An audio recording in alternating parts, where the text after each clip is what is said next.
Hey guys, how's it going? It's Lace 'em Up, and today we're going to be reviewing the EQT Support 9317s. Alright, so I was able to get the shoe on Adidas.com when it released. Lucky enough, I was able to cop a pair, and boy, these shoes, I love these shoes. So the upper of the shoe, it's made out of so many different materials. So starting with the toe box, it's made out of what Adidas calls pixel knit, but it's basically just prime knit.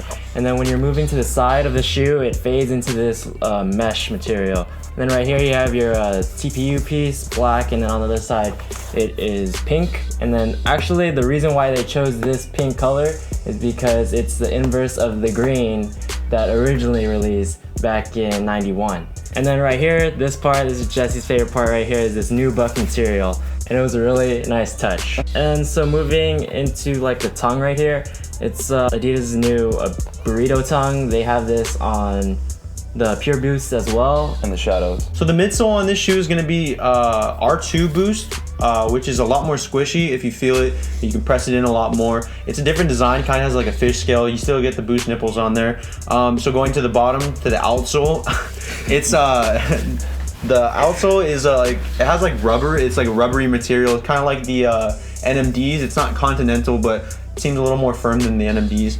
But you can definitely see the Boost on the bottom, so you know what's good. The only thing that it's missing that I wish it really had, and it has a space for it, but it doesn't really have it, is the torsion system. If you look on the bottom, there's like a wide gap where they could have added a torsion system, which would have been perfect for the shoe. I think it's really missing it, and if it were in there, it'd be a lot more comfortable. So when you get to the insole, it's going to be an Ortholite insole, which is like, I think it's not even owned by Adidas. They just like shipped it to a different company, and then they put their Ortholite insole into it. The insole is going to be the exact opposite color of this pink right here. But yeah, it's sewed in, so you can't really, or it's glued in, you can't really take it out, so you're kind of stuck with it. But I don't think anybody's complaining about that. Or as for comfort, I haven't gotten a chance to wear them, so I'm not gonna give my grade. So you two, what do you guys give this? Nate? I would give this a fucking 10 out of 10. Like, yeah. This shoe, oh my god, like just walking around this shoe, I can walk around this shoe all day. But there's a lot of you that are wondering out there if this is more comfortable than an Ultra Boost.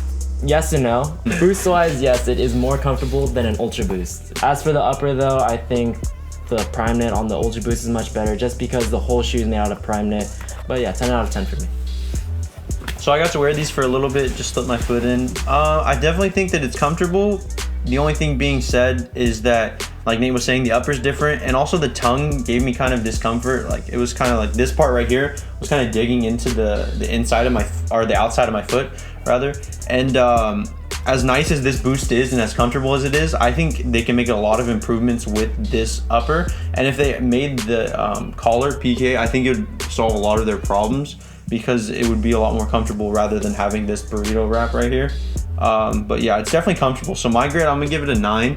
So altogether it's a 9.5. It's around the same as an Ultra Boost, but just the torsion adds a lot more stability, and I think the PK all upper on the Ultra Boost is a lot more comfortable. But definitely, I think this Boost is a lot more comfortable than the Ultra Boost, and I'm really high on the Ultra Boost. So if they ever come out with one that's all PK and all Boost on the bottom, I'll definitely cop. So overall, Lace 'em Up is gonna give this shoe a 9.5 out of 10 rating. So as for durability of the shoe, what are you guys thinking?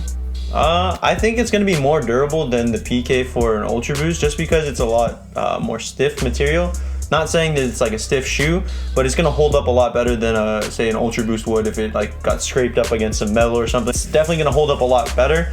With that being said, I'm going to give it about a 5 rather than the Ultra Boost, which I gave a 4. So durability, 5 for me.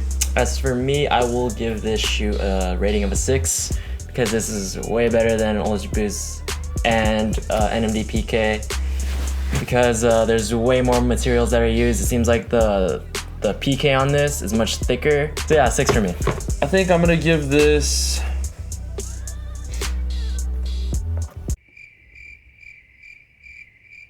a 6 out of 10. Yeah, a 6 out of 10. Overall, all the materials are just more durable, and I feel like this would hold up, and it's gonna hold up a lot better than most shoes that Adidas has, especially because of the materials. And I really like that nubuck hit.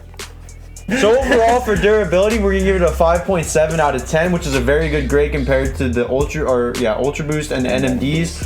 Not as durable as we decided for the Adizero Primes, but definitely a lot more durable than the NMDs and Ultra Boost. Now, as for the price point on these shoes, they're going to retail at about $180. But for the availability, it seems like they're pretty, like they haven't had any restocks on the shoe or anything. But there's a lot of places like on Facebook and a lot of resale shoe places that are selling this shoe for a pretty good price, around like 200, 220. So if you guys are looking to get this shoe, not that much. All right, so now we're gonna get into our final thoughts about this shoe. My final thoughts is I really love what Adidas did with this shoe.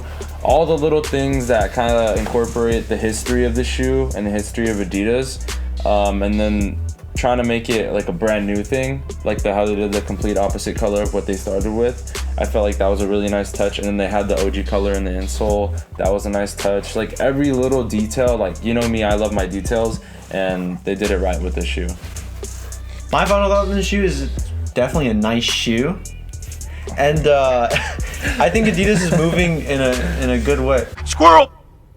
And Adidas is moving in the right direction. They're starting to expand their arsenal of Boost shoes, and they're getting it right, is what I'm thinking. Because they're implementing the R2 Boost, which is something that's highly sought after, and they're just innovating. They're just doing a lot. They're doing the most right now, more than what we can say for a lot of other brands. And I really like the shoe. I'm gonna keep it short. That's it. I also want to add that every time we think like, okay, Adidas just like did the best thing ever, and then they just top it every single time. It's just like top to top to top to top. It's like they keep getting better, and I don't know what the hell they're gonna do next. But I'm pretty sure it's only gonna get better, and that just blows my mind because this is already amazing. All right, so as for my final thoughts, I think it's just a beautiful shoe. I love how they incorporated so many different materials onto one shoe.